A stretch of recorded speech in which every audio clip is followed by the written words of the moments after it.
Olá, está começando agora o Jornal da Câmara e nós vamos destacar o que é notícia no Legislativo Municipal. Na última terça-feira foi realizada mais uma sessão ordinária e o repórter Paulo Bahia traz todos os detalhes para vocês. A sessão ordinária da última terça-feira iniciou com a discussão do projeto de lei complementar que dispõe sobre a instituição do Conselho Municipal de Bem-Estar Animal, o CONBEA, que foi aprovado em duas discussões. Também aprovado em primeira e segunda discussões o projeto de lei complementar que autoriza a Prefeitura Municipal a alienar áreas de sua propriedade. Em regime de urgência especial, o projeto de lei de autoria do vereador França, que altera a redação da lei complementar que dispõe sobre o funcionamento de feiras itinerantes no município, ficou sem parecer da Comissão de Constituição e Justiça e não foi discutido. O projeto de lei de autoria do vereador Matheus Moreno, que altera a lei municipal que declara de utilidade pública a Sociedade Beneficente Recreativa Academia de Samba do Ipiranga, foi aprovado. E encerrando as discussões, foi aprovado o substitutivo do projeto de lei de autoria do vereador Marcos Papa, que teve anexado o projeto de lei de autoria do vereador Jean Coraúci, instituindo no município a possibilidade e o direito aos munícipes de acesso a meios e formas de pagamento digitais para a quitação de débitos de natureza tributária e não tributária, como Pix e operações de cartão de débito ou crédito. Ainda na terça-feira, o Fórum Municipal de Erradicação do Trabalho Infantil realizou um evento para premiar empresas com o selo Amiga da Criança. Acompanhe todas essas informações com o nosso repórter Paulo Bahia. O Fórum pela Erradicação do Trabalho Infantil realizou um importante evento em um dos shoppings da cidade, reunindo empresários, autoridades e entidades para debater a questão. A reunião simboliza um marco no combate ao trabalho infantil, que em nossa cidade, infelizmente, é muito comum, sendo visto em cada esquina das principais avenidas de Ribeirão Preto. Olha, nós estamos consolidando um trabalho de conscientização de toda a sociedade, porque é dever de toda a sociedade proteger as crianças. E a questão do trabalho infantil, infelizmente, é vista como uma naturalização muito grande.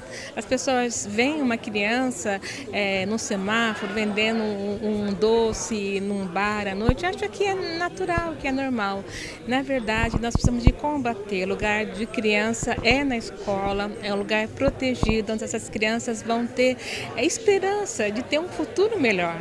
Então, hoje nós estamos aqui com empresas, com RH de várias empresas, nós estamos aqui com juízes, Ministério Público do Trabalho. Para quê? Para falar para a sociedade de Ribeirão Preto que nós estamos de olho nas nossas crianças, que nós estamos protegendo as nossas crianças. Então, a partir daqui, as iniciativas que já estão sendo exitosas, têm tido sucesso, nós vamos com certeza multiplicar e aumentar essas ações. Era normal antigamente as pessoas crescerem pensando que o trabalho infantil enobrece a pessoa. Pelo contrário, ela poda os sonhos, ela tira a esperança, ela deixa as crianças completamente sem futuro.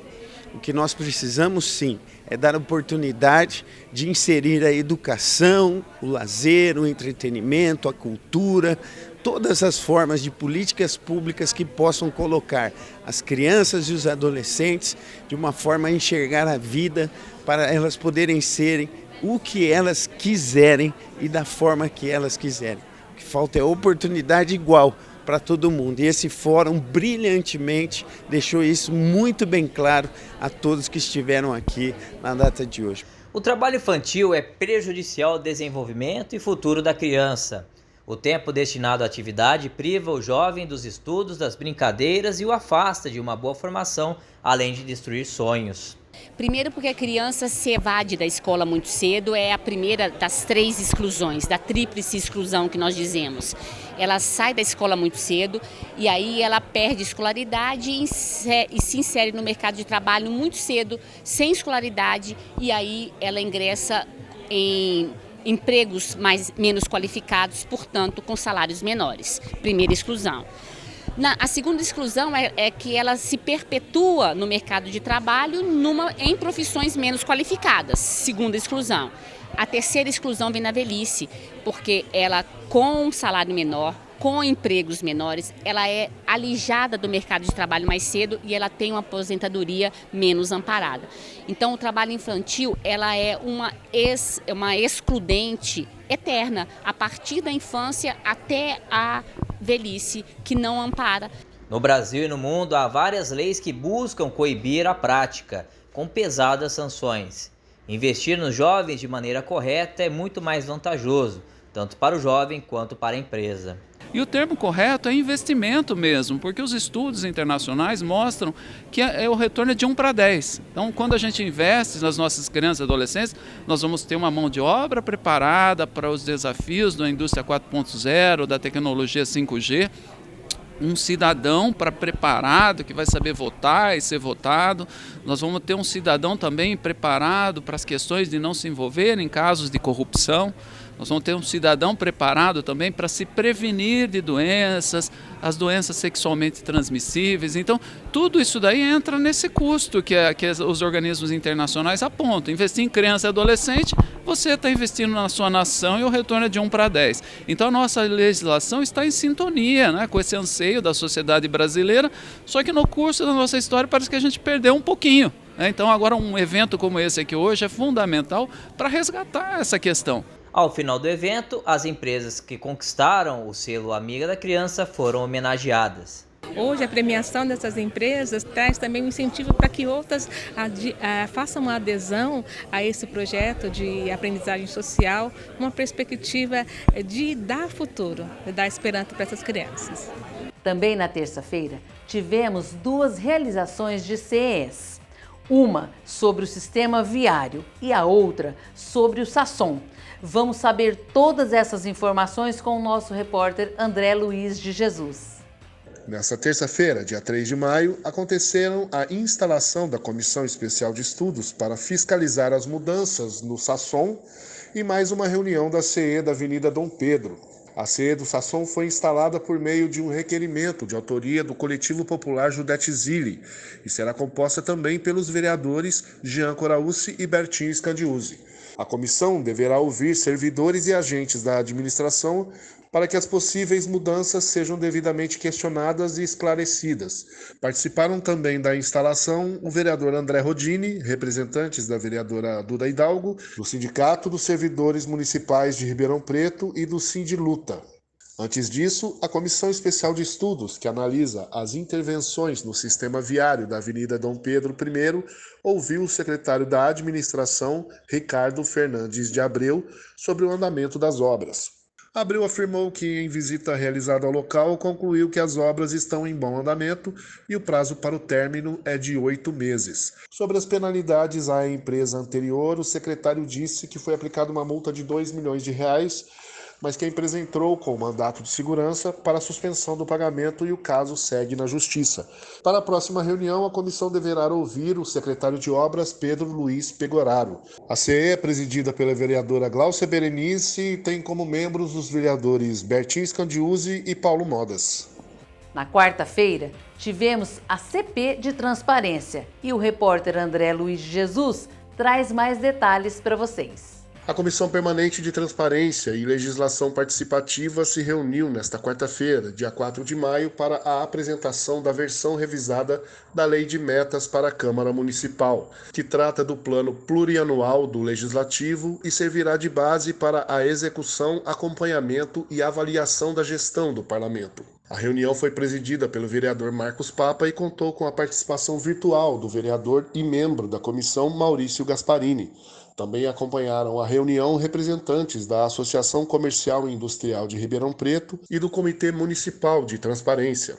Todos os presentes concordaram com o teor do documento, que ainda poderá receber sugestões da sociedade civil e de parlamentares. Logo após, o vereador Papa colocou em votação o plano de ação da Comissão de Transparência para 2022, composto por 17 itens que serão estudados e deliberados durante as reuniões mensais no decorrer do ano. O plano foi aprovado pela comissão e pelos presentes. Ainda na quarta-feira, aconteceu a audiência pública sobre a PLC, que disciplina o uso e a ocupação do solo no município de Ribeirão Preto. E o repórter Paulo Bahia tem mais informações para vocês. Na última quarta-feira, dia 4 de maio, a Câmara Municipal de Ribeirão Preto, através da Comissão Permanente de Administração, Planejamento, Habitação, Obras e Serviços Públicos, realizou a segunda audiência pública para discutir o projeto de lei complementar que disciplina o parcelamento, o uso e a ocupação do solo no município de Ribeirão Preto. Conduzida pelo presidente da comissão, o vereador Eliseu Rocha, e acompanhada pelos vereadores Brando Veiga, vice-presidente da comissão, André Rodini e Renato Zucoloto, além dos funcionários da Secretaria de Planejamento e Desenvolvimento Urbano, José Antônio Lanchotti, arquiteto, Amaury Lepori, diretor do Departamento de Urbanismo, Anelise de Souza Pinto, chefe de divisão Cadastro Técnico, e Luiz Gustavo Batistucci Moreira, chefe de divisão de análise de projetos. O arquiteto Lanchotti, após explicar as leis que integram o plano diretor, realizou uma apresentação do projeto de lei complementar, que trata sobre as unidades de ocupação planejada, os territórios de expansão planejada e as unidades de planejamento local. As unidades de ocupação planejada têm por objetivo promover a transformação dessas áreas em função de suas características e potencialidades, levando em consideração as suas interações tais como inserção urbana, usos e ocupação do solo e acessibilidade aos meios de transporte público, e definir e implementar o papel estratégico dessas áreas no desenvolvimento urbano da cidade.